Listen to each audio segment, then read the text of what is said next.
এজাক বৰষুণ দিলে যি ধৰণে কৃত্ৰিম বান হয় যোৰাবাটত, আজিও তাৰ ব্যতিক্ৰম নহ'ল। আজিও এজাক বৰষুণৰ পাছতে এনেদৰে কৃত্ৰিম বানৰ কবলত পৰিল যোৰাবাট উৰণ সেতুৰ তলত অংশ। আৰু যি গুৱাহাটীৰ পৰা উজনি অভিমুখী এই ট্ৰেকটো সম্পূৰ্ণৰূপে কৃত্ৰিম বানৰ কবলত, আৰু দীৰ্ঘ সময় ধৰি গুৱাহাটীৰ পৰা উজনি অভিমুখে কোনো বাহন আহিবলৈ সক্ষম হোৱা নাই। কিয়নো ইয়াৰ আগতো যি মই বৰ্তমান উপস্থিত আছো যি যোৰাবাট উৰণ সেতুত, কিন্তু ইয়াৰ আগতো যি 8 মাইল 9 মাইল অঞ্চলত ভিন্ন স্থানত আচলতে ৰাজপথৰ ওপৰেৰে পানী বাগৰিছে, যাৰ পৰিপ্ৰেক্ষিতত আচলতে গুৱাহাটীৰ পৰা কোনো বাহন আহিব পৰা নাই। আৰু বৰ্তমান এয়া দেখুৱাইছো উজনিৰ পৰা যি গুৱাহাটী অভিমুখী বাহনসমূহ আছিলে, সেই বাহনসমূহো বৰ্তমান ৰৈ যাবলৈ বাধ্য হৈছে। গুৱাহাটী অভিমুখে বাহন আগবাঢ়িবলৈ পৰা নাই বৰ্তমান এই মুহূৰ্তত।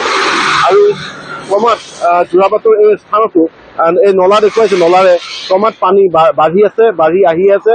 আৰু কিছু মুহূৰ্তৰ পাছত হয়তো উজনি নামনি যাতায়াত সম্পূৰ্ণৰূপে স্তব্ধ হৈ পৰিব। পুনৰ দেখুৱাইছো এই যোৰাবাটৰ পৰা গুৱাহাটী অভিমুখী যি পথ, সেই পথছোৱা দেখুৱাইছো। সেই পথছোৱাত বাহনৰ লানি লাগিছে। দীৰ্ঘ সময় ধৰি আচলতে তেওঁলোক গুৱাহাটী অভিমুখে আগবাঢ়িবলৈ পৰা নাই। আৰু আনটো ট্ৰেক দেখুৱাইছো যোৰাবাট উৰণ সেতুৰ তলৰ ট্ৰেকটো, এই ট্ৰেকটো সম্পূৰ্ণৰূপে খালী। ইয়াৰ অৰ্থত এইটোৱে যে গুৱাহাটীৰ পৰা কোনো ধৰণৰ বাহন যোৰাবাট অভিমুখে বৰ্তমান আহিব পৰা নাই। আৰু যোৰাবাট উৰণ সেতুৰ তলৰো এনেদৰে কৃত্ৰিম বানৰ কবলত আছে। আৰু সমান্তৰালকৈ ৰাজপথ চোৱা দেখুৱাইছো যে সম্পূৰ্ণ খালী এই মুহূৰ্তৰ ৰাজপথ, কিয়নো গুৱাহাটীৰ দিশৰ পৰাও বাহন আহিব পৰা নাই, বা উজনিৰ পৰা গুৱাহাটী দিশলৈ বৰ্তমান কোনো ধৰণৰ বাহন যাবলৈ সক্ষম হোৱা নাই। 8 মাইল 9 মাইল অঞ্চলত যি মেঘালয়ৰ পৰা পানীৰ ঢল নামি আহিছে, আৰু তাৰ ফলত আচলতে ৰাষ্ট্ৰীয় ঘাইপথছোৱা যি বানৰ কবলত পৰিছে।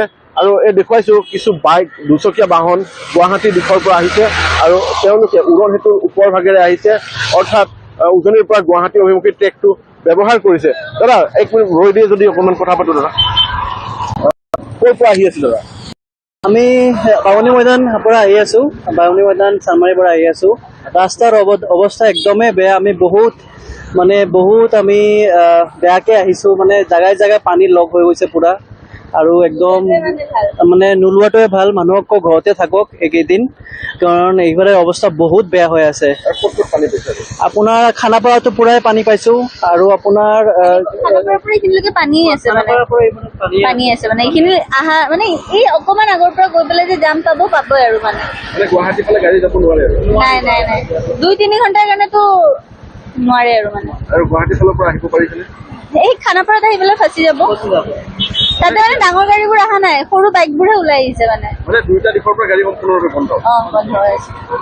ঠিক আছে, নিশ্চয়কৈ এনেদৰে দুচকীয়া বাহন লৈ একাংশ লোকে গুৱাহাটীৰ দিশৰ পৰা আহিছে। আৰু কিন্তু তেওঁলোকে উল্লেখ কৰিছে যে ইয়াৰ আগত মই যি স্থানত যোৰাবাট উৰণ সেতুৰ ওপৰ ভাগত উপস্থিত আছো, 27 নং ৰাষ্ট্ৰীয় ঘাইপথত, আৰু 27 নং ৰাষ্ট্ৰীয় ঘাইপথৰ যি 8 মাইল 9 মাইল খানাপাৰা পৰ্যন্ত বিভিন্ন স্থানত ৰাষ্ট্ৰীয় ঘাইপথৰ ওপৰেৰে পানী বাগৰিছে, যাৰ পৰিপ্ৰেক্ষিতত আচলতে তেওঁলোক যি 4চকীয়া বাহনেই হওক বা গধুৰ যান বাহনেই হওক, তেওঁলোক সেই দিশৰ পৰা আহিব পৰা নাই। আৰু যি উজনিৰ দিশৰ পৰা বাহনসমূহ গুৱাহাটী ফালে গৈছে, সেই বাহনসমূহো যোৰাবাট আৰক্ষী থানাৰ প্ৰায় সন্মুখ ভাগৰ পৰাই এনেদৰে লানি পাতিছে, আৰু সেই বাহনসমূহো আগবাঢ়িব পৰা নাই। অৰ্থাৎ ইয়াৰ পৰা এইটোকে বুজিব পাৰি যে উজনি নামনি যাতায়াত সম্পূৰ্ণৰূপে 27 নং ৰাষ্ট্ৰীয় ঘাইপথেৰে বৰ্তমান ব্যাহত হৈ পৰিছে। আৰু যি ক'ব লাগিব, এই মুহূৰ্তত যদি গুৱাহাটীৰ দিশৰ পৰা কোনোবাই উজনি অভিমুখে আহিম বুলি ভাবিছে, অন্য পথ বিকল্প পথ ব্যৱহাৰ কৰক, বা উজনিৰ পৰা গুৱাহাটী অভিমুখী যদি কোনোবাই গৈ আছে, তেনেহ'লে বিকল্প পথ ব্যৱহাৰ কৰিবলৈ আমি এই মুহূৰ্তত অনুৰোধ জনাম। কিয়নো এই ৰাজপথ চোৱা দেখুৱাইছো, তলৰ অংশ যি দেখুৱাইছো, এয়া 27 নং ৰাষ্ট্ৰীয় ঘাইপথৰ গুৱাহাটীৰ পৰা উজনি অভিমুখী ট্ৰেক, আৰু ওপৰৰ অংশ যি বাহনসমূহ দেখুৱাইছো, বাহনৰ লানি লাগিছে গুৱাহাটী অভিমুখে, সেই বাহনসমূহ আগবাঢ়িবলৈ চেষ্টা কৰিছে, কিন্তু তেওঁলোক ইয়াতে আবদ্ধ হৈ পৰিছে। 8 মাইল 9 মাইল বিভিন্ন স্থানত মেঘালয়ৰ পৰা পানীৰ ঢল নামি অহা, ৰাষ্ট্ৰীয় ঘাইপথৰ ওপৰেৰে পানীৰ ঢল নামি অহা বুলি জানিব পৰা গৈছে। আৰু এই মুহূৰ্তত ইয়াৰ পৰিৱেশ দেখুৱালে পুনৰবাৰ আমি যোৰাবাটৰ উৰণ সেতুৰ তলত কেনেদৰে কৃত্ৰিম পানী, বৰষুণৰ বাবে এই কৃত্ৰিম বানৰ সৃষ্টি হ'ল, এই পানীৰ নলা দেখুৱাইছো, ক্ৰমাৎ পানী বৃদ্ধি হৈছে।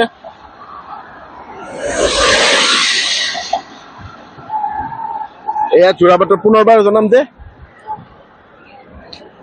জনাম যে বাহন আচলতে এনেদৰে পাৰ হ'বলৈ চেষ্টা কৰিছে উৰণ সেতুৰ তলৰ অংশৰে, যি গুৱাহাটীৰ দিশৰ পৰা এই বাহনখন আহিছিলে, এই বাহনখন দেখুৱাইছো, চেষ্টা কৰিছে তেওঁ এই বাহনখনৰ আৰোহীয়ে বা চালকে তেওঁলোকে আগুৱাই যাবলৈ চেষ্টা কৰিছে, কিন্তু এয়া অতিকে বিপদজনক। ইয়াৰ পৰা বিৰত থকাৰ বাবে আমি আহ্বান জনাম নিশ্চয়কৈ।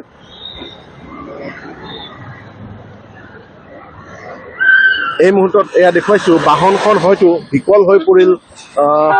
নিশ্চয়কৈ এয়া দেখুৱাইছো বাহনখন আগবাঢ়ি থকা দৃশ্য দেখুৱাইছিলো, কিন্তু বাহনখন ৰৈ গৈছে। গুৱাহাটী দিশৰ পৰা উজনিৰ দিশে আছিলে এই বাহনখন, আৰু উৰণ সেতুৰ তলত হোৱা কৃত্ৰিম বানৰ মাজেৰে আগবাঢ়িবলৈ চেষ্টা কৰিছিল বাহনখন, আৰু চেষ্টা কৰাৰ পাছত এনেদৰে বাহনখন ৰৈ গৈছে। নিশ্চয়কৈ বাহনখন হয়তো বিকল হৈ পৰিল, তাৰ বাবে হয়তো আগবাঢ়িব পৰা নাই। আমি কমত ওচৰলৈ যাবলৈ চেষ্টা কৰিছোঁ, ওচৰৰ পৰা সেই ভিজুৱেলছ দেখুৱাবলৈ চেষ্টা কৰিম। কৃত্ৰিম বানৰ মাজেৰে আমি নিশ্চয়কৈ আহ্বান জনাম যে এনেদৰে বিপদসংকুলভাৱে আগুৱাই নোযোৱাই ভাল, আৰু বাহনখন কৃত্ৰিম বানৰ মাজত ৰৈ যোৱা দেখিবলৈ পোৱা গৈছে। News 18 Assam north east exclusive এই দৃশ্য।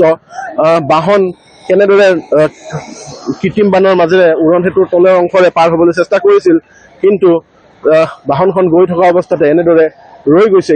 অৰ্থাৎ এই বাহনখন হয়তো বিকল হৈ পৰিছে, যাৰ বাবে এনেদৰে ৰৈ যাবলৈ বাধ্য হৈছে। আমি পোনপটীয়া সম্প্ৰচাৰত এয়া দেখুৱাইছো যোৰাবাটৰ উৰণ সেতুৰ তলৰ অংশত এনেদৰে বাহন গুৱাহাটীৰ দিশৰ পৰা কৃত্ৰিম বানৰ মাজেৰে আহি থকা অৱস্থাত বিকল হৈ পৰিছে। লোক নামিছে, বাহনখনৰ পৰা লোক নামিছে, আমি দেখুৱাম।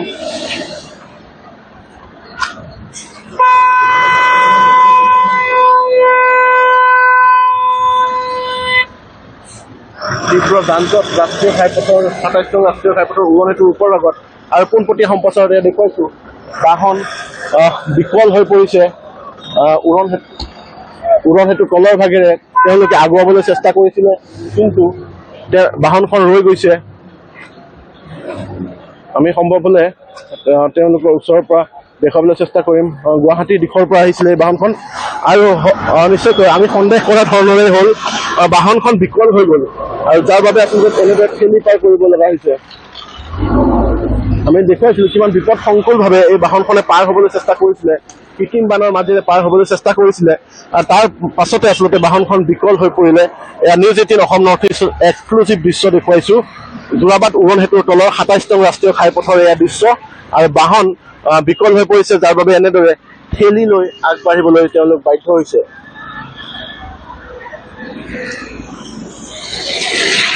গুৱাহাটীৰ দিশৰ পৰা আহিছিলে এই বাহনখন, আৰু কৃত্ৰিম বানৰ মাজেৰে পাৰ হ'বলৈ তেওঁলোকে চেষ্টা কৰিছিলে, আৰু তাৰ বাবে বাহনখন বিকল হৈ পৰিল যোৰাবাট উৰণ সেতুৰ তলৰ এই কৃত্ৰিম বানত।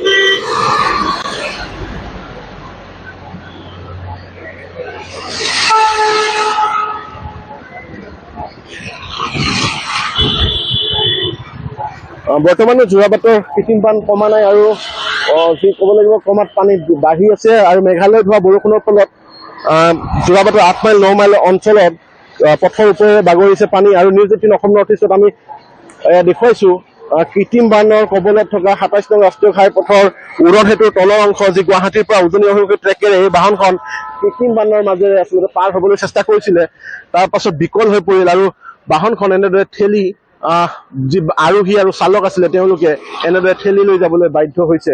আমি উৰণ সেতুৰ তলৰ এই দৃশ্য দেখুৱাইছোঁ। যোৰাবাটৰ এয়া দৃশ্য নিশ্চয়কৈ সুলভ, বহুদিন দেখা যায় উৰণ সেতুৰ তলৰ অংশত বাহন থাকে, আৰু পাছত সেই বাহন উপঙি পৰি দেখিবলৈ পোৱা যায়। আৰু দেখুৱাইছোঁ ট্ৰাক, গুৱাহাটীৰ দিশৰ পৰা অহা ট্ৰাক এনেদৰে পাৰ হ'বলৈ চেষ্টা কৰিছে কৃত্ৰিম বানৰ মাজেৰে। গুৱাহাটীৰ দিশৰ পৰা অহা এই ট্ৰাকখন উৰণ সেতুৰ তলেৰে এনেদৰে কৃত্ৰিম বানৰ মাজেৰে পাৰ হৈছে।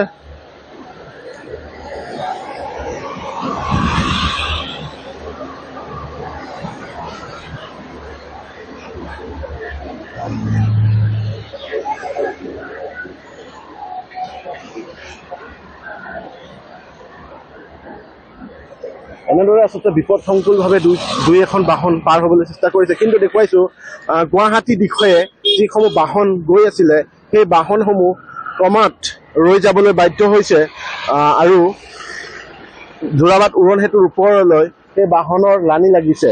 এয়া দেখুৱাইছোঁ গুৱাহাটী দিশে অভিমুখে যোৱা এইসমূহ বাহন, আৰু সেই বাহনসমূহ এনেদৰে ৰাষ্ট্ৰীয় ঘাইপথছোৱাৰে আগবাঢ়িব পৰা নাই, আৰু দীঘলীয়া শাৰী এই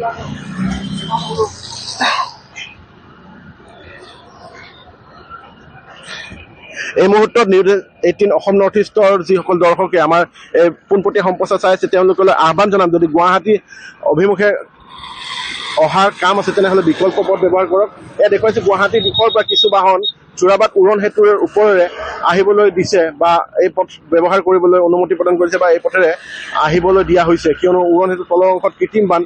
বৰ্তমান গুৱাহাটীৰ দিশৰ পৰা এই বাহনসমূহ আহিছে আৰু দুয়োটা দিশৰ বাহনে আচলতে যোৰাবাটৰ উৰণ সেতুৰ এই ট্ৰেকটো ব্যৱহাৰ কৰিছে। গুৱাহাটী অভিমুখে যাবলৈ ব্যৱহাৰ কৰা ট্ৰেকটোৱে 27 নং ৰাষ্ট্ৰীয় ঘাইপথৰ ট্ৰেকটোৱে এতিয়া দুয়োটা দিশৰে অহা বাহনৰ ক্ষেত্ৰত ব্যৱহাৰ কৰা হৈছে।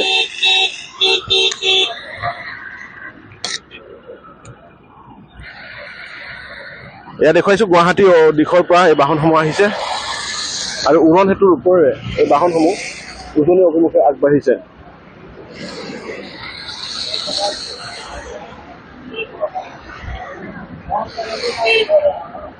এয়া আমি দেখুৱালো যোৰাবাটৰ দৃশ্য। পৰৱৰ্তী পৰ্যায়ত চাই থাকিব নিউজ 18 অসম নৰ্থ ইষ্ট। আমি